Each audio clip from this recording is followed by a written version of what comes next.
Hello and welcome back to American Cinema. We are at Lecture 3, where we're covering a variety of topics, but mostly the effects of television and youth culture, so TV and teens. So, what we see in this time, remember, Americans have now moved out to the suburbs. We're starting to see the effects of the baby boom, which had started in 1946.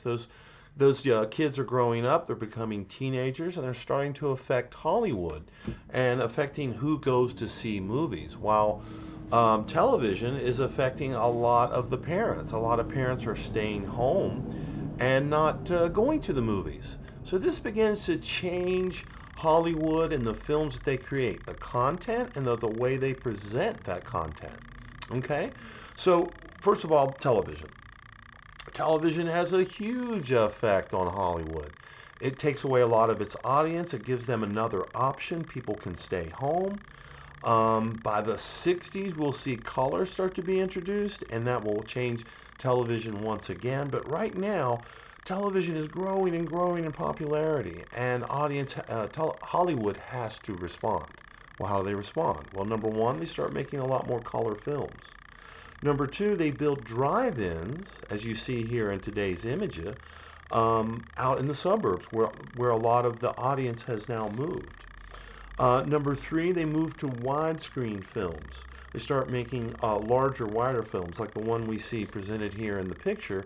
That's Ben-Hur, a very popular film from today's lesson. So Hollywood responds in all these different ways, gimmicks like 3D, so on and so forth, and also starting to appeal to teens because that's increasingly becoming their audience, particularly in drive-ins. Okay, so Hollywood begins to switch to the youth.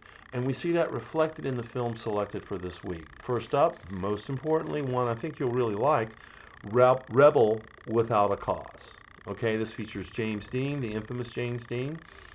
He only made 3 Hollywood movies, yet he became a legend. Why? Because he died rather dramatically, tragically, in a car accident in California just a few weeks or months after the finishing of this very film. Um, Up next, we have Singing in the Rain.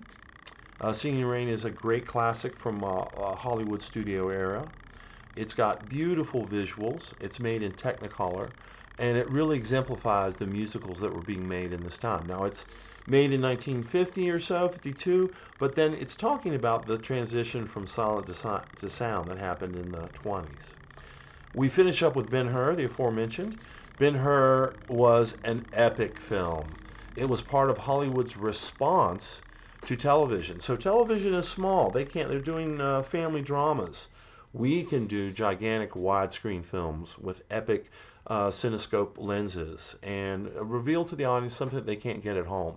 Epic action, grand scale, and live sets. Hollywood is starting to slowly move to real locations and slightly move away from using Hollywood sets. And Ben Hur is an example of this. It's shot in widescreen.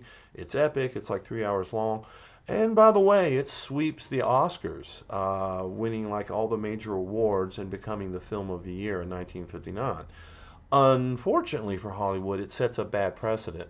While Ben Hur saves the studio that made it, other studios try to copy it and end up with a lot of failure, like Fox Studio with the making of Cleopatra just 4 years later.